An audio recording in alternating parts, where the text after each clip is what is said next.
In the room next to the one in which we boys used to sleep, there hung a human skeleton. In the night it would rattle in the breeze which played about its bones.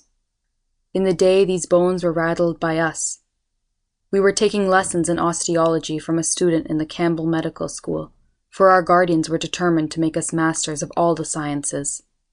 How far they succeeded we need not tell those who know us, and it is better hidden from those who do not.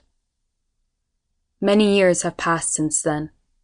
In the meantime, the skeleton has vanished from the room, and the science of osteology from our brains, leaving no trace behind. The other day, our house was crowded with guests, and I had to pass the night in the same old room.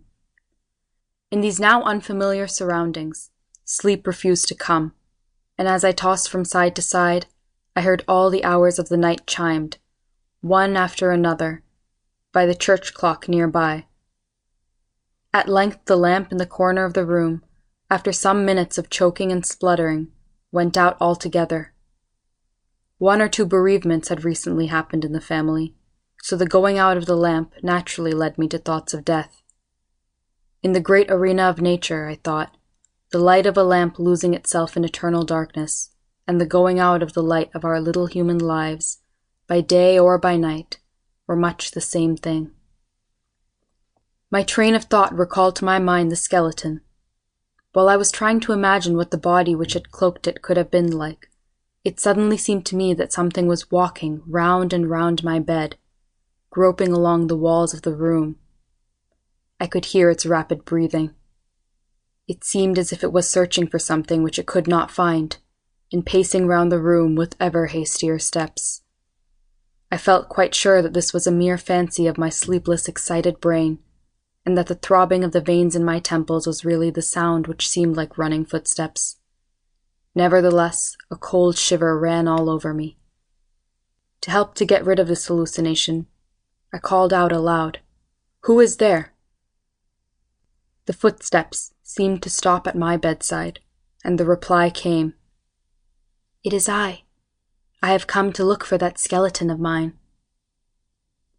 It seemed absurd to show any fear before the creature of my own imagination, so, clutching my pillow a little more tightly, I said in a casual sort of way, "A nice business for this time of night.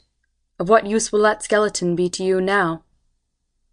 The reply seemed to come almost from my mosquito curtain itself. What a question!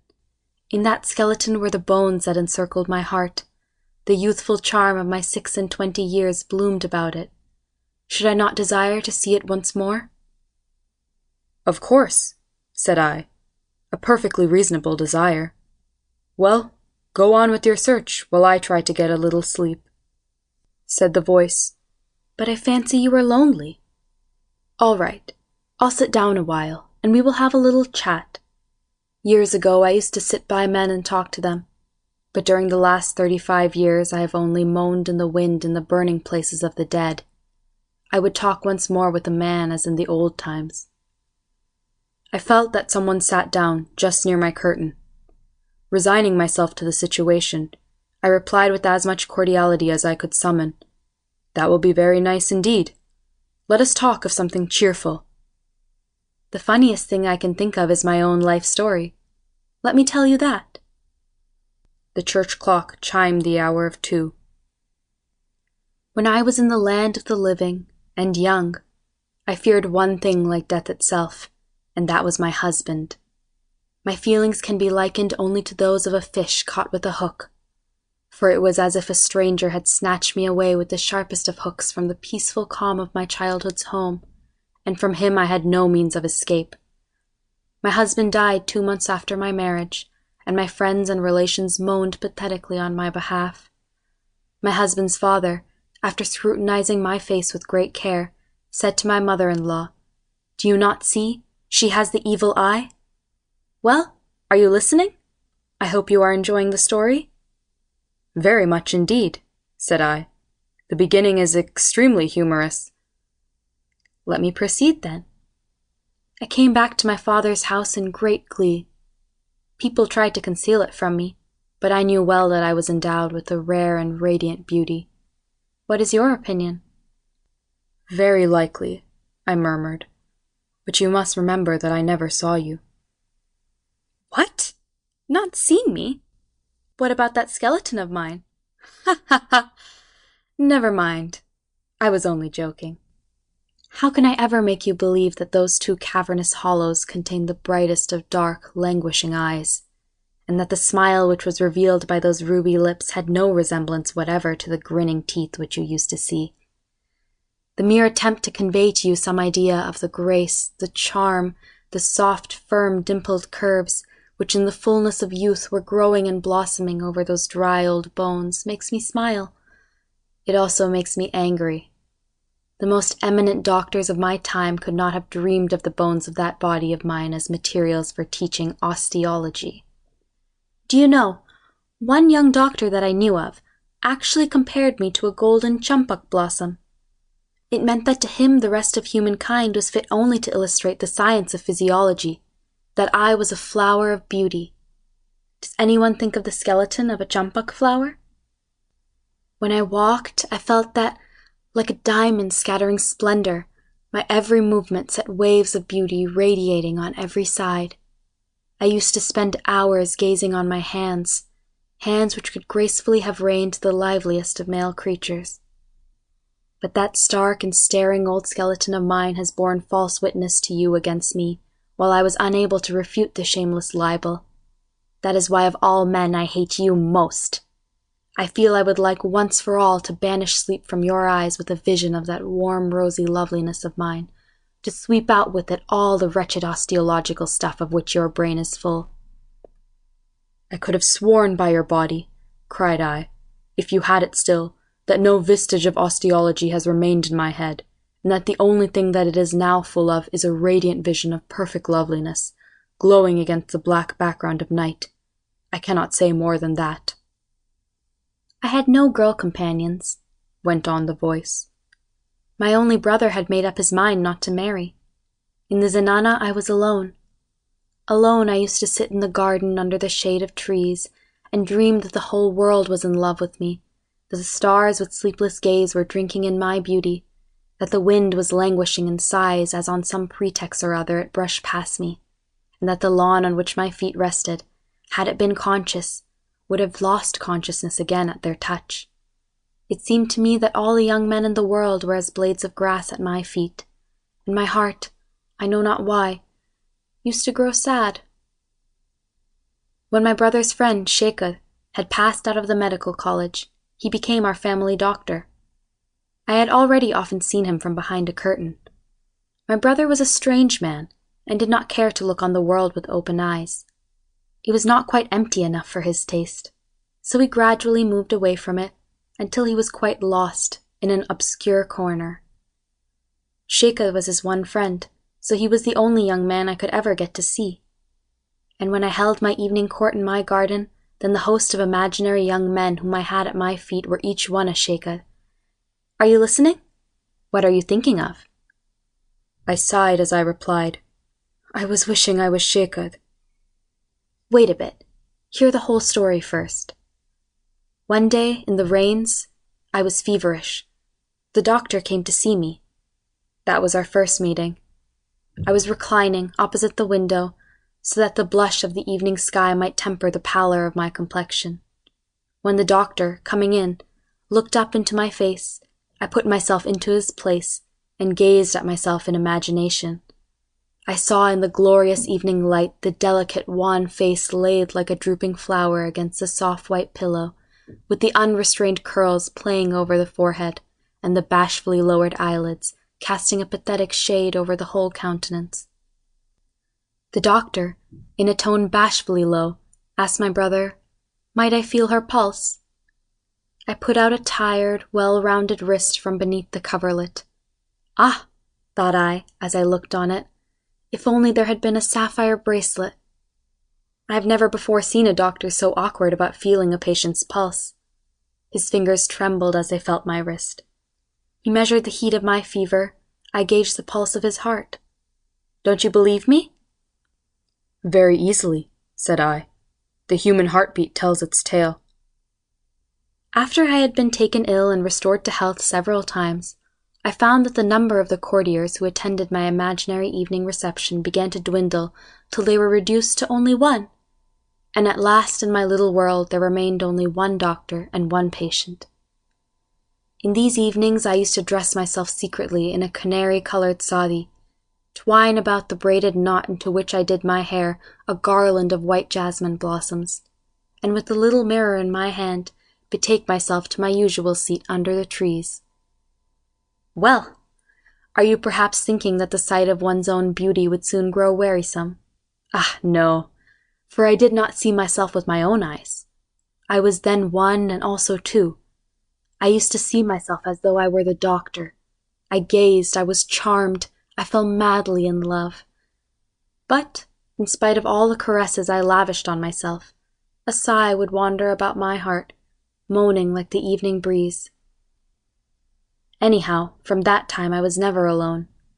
When I walked, I watched with downcast eyes the play of my dainty little toes on the earth, and wondered what the doctor would have felt had he been there to see.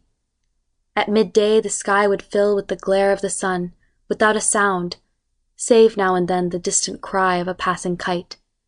Outside our garden walls the hawker would pass with his musical cry of "Bangles for sale, crystal bangles," and I, spreading the snow-white sheet on the lawn, would lie on it with my head on my arm.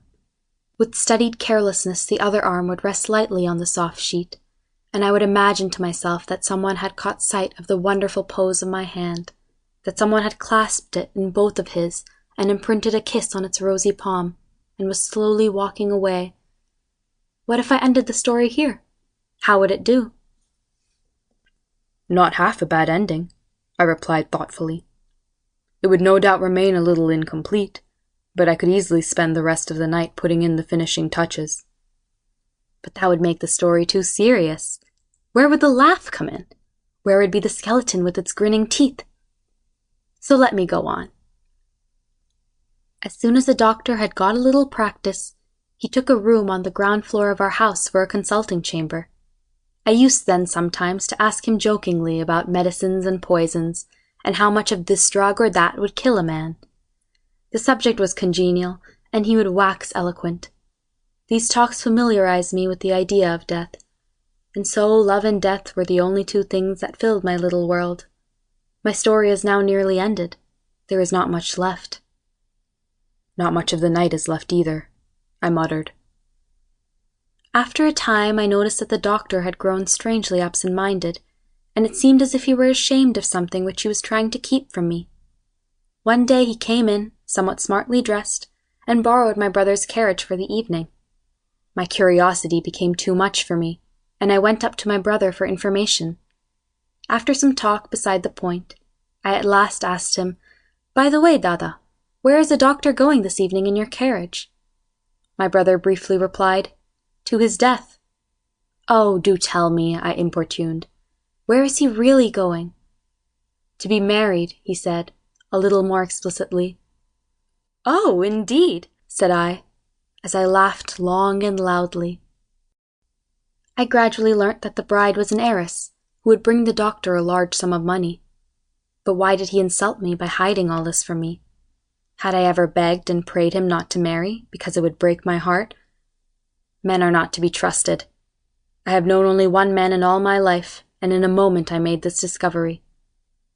When the doctor came in after his work and was ready to start, I said to him, rippling with laughter the while, "Well, doctor, so you are to be married tonight." My gaiety not only made the doctor lose countenance, it thoroughly irritated him. "How is it," I went on, "that there is no illumination, no band of music?" With a sigh he replied, "Is marriage then such a joyful occasion?" I burst out into renewed laughter. "No, no," said I, "this will never do. Who ever heard of a wedding without lights and music?" I bothered my brother about it so much that he at once ordered all the trappings of a gay wedding. All the time I kept on gaily talking of the bride, of what would happen, of what I would do when the bride came home. "And, doctor," I asked, "will you still go on feeling pulses?" Ha ha ha! Though the inner workings of people's, especially men's, minds, are not visible, Still I can take my oath that these words were piercing the doctor's bosom like deadly darts. The marriage was to be celebrated late at night. Before starting, the doctor and my brother were having a glass of wine together on the terrace, as was their daily habit. The moon had just risen. I went up smiling and said, "Have you forgotten your wedding, doctor? It is time to start." I must here tell you one little thing. I had meanwhile gone down to the dispensary and got a little powder, which at a convenient opportunity I had dropped unobserved into the doctor's glass. The doctor, draining his glass at a gulp, in a voice thick with emotion, and with a look that pierced me to the heart, said, "Then I must go." The music struck up. I went into my room and dressed myself in my bridal robes of silk and gold. I took out my jewelry and ornaments from the safe and put them all on. I put the red mark of wifehood on the parting in my hair. And then, under the tree in the garden, I prepared my bed. It was a beautiful night. The gentle south wind was kissing away the weariness of the world. The scent of jasmine and bella filled the garden with rejoicing.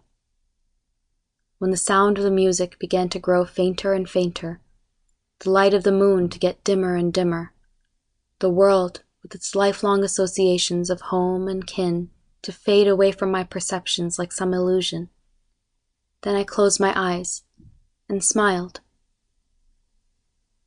I fancied that when people came and found me, they would see that smile of mine lingering on my lips like a trace of rose-colored wine, that when I thus slowly entered my eternal bridal chamber, I should carry with me this smile, illuminating my face.